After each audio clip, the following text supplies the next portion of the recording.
downtown in general is just alive again. People want to be downtown.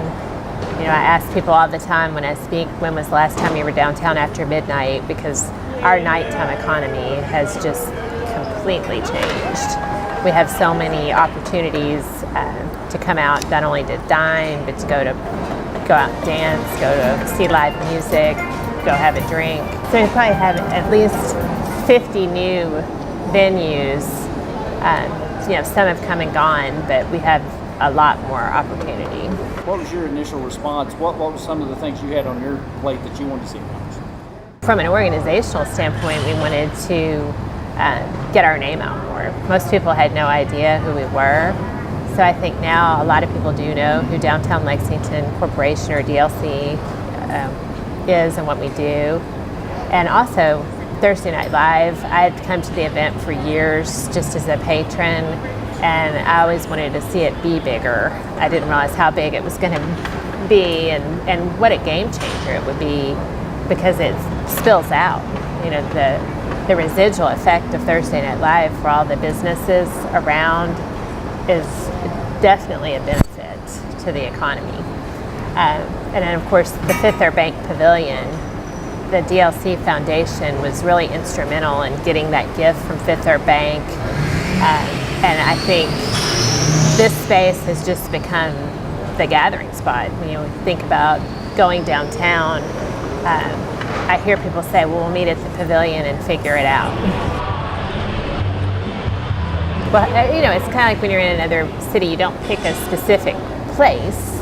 You go to an area and then you go wherever the crowd's going. And we see that a lot. We know that people will hop from spot to spot, which is really nice. You know, if you think about 10 years ago, you had Cheapside, which is still here, and you had the Rosebud that's still here. But most of the businesses have opened up in that 10 years that you see around Cheapside Park and the Pavilion, and also down Short Street. Short Street has really become its own dining and entertainment mecca. And we had a consultant in 2007 to help us create a nightlife. And when they came back in 2011 and saw it, they were blown away. I've spoken at 4 national conferences and told Lexington's story about how different it is. And yeah, there's been several catalysts. I think the Streetscape project that was started in 2008 or 9 and completed mostly in 2010 really was another game changer, because we created a sense of space and pride, and it got a lot of free press in the news. And you know, people think Thursday Night Live started in 2010, and it really, this is its 21st year. It started in 1995.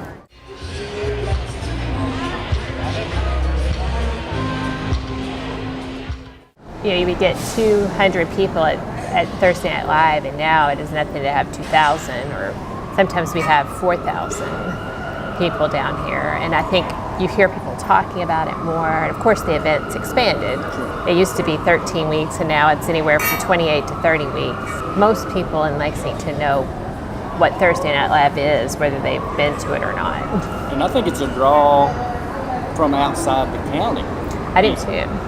We see that. We know that, especially if you have a band that's from one of the other communities, we know that they have a following. And you see that every week. The great thing about Thursday Night Live is that it's such a mix of people. I mean, you have business people, literally you have homeless people, you have families, you have young adults, college students now come. I knew we had hit it big when politicians started showing up to campaign. Right. So, even Bill Clinton was here. And that's right. We actually had former President Bill Clinton showed up, which was really actually very cool, and made us very proud at DLC that happened.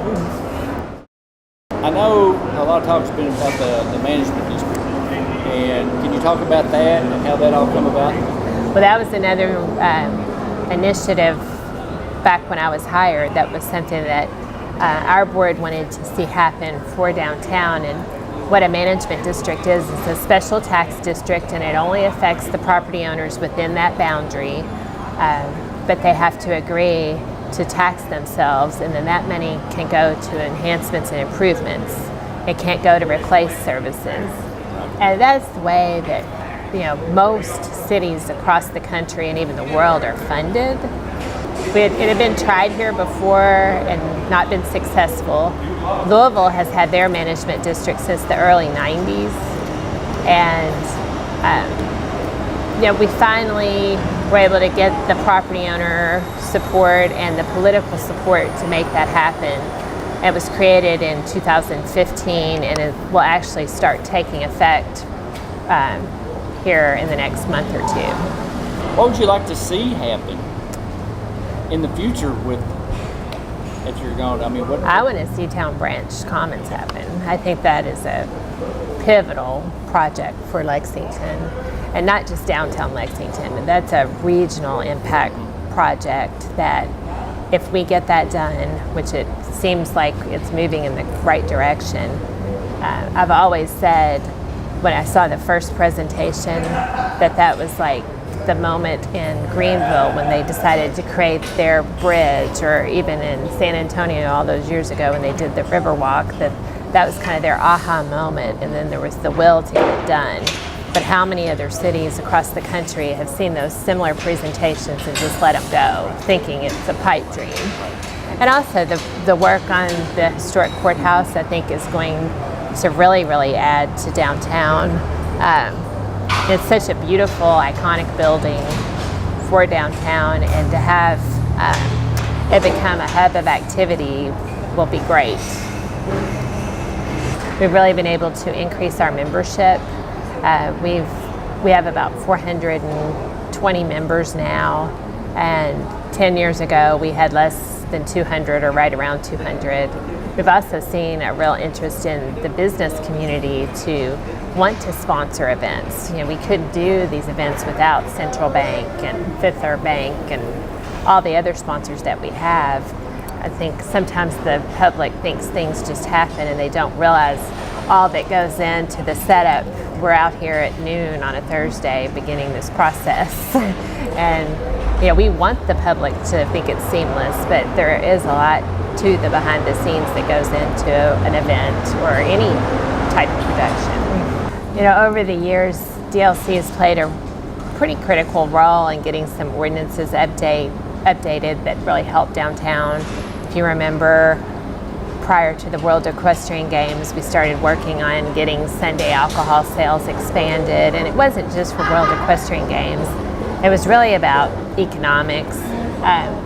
The way the ordinance was written, it was really unfair to the smaller restaurants. If you had less than 100 seats, you couldn't even serve alcohol on Sundays. So that was a real economic benefit when that changed in 2007. And then we also helped with the sign ordinance. We had a pretty strict sign ordinance. It wasn't fun at all.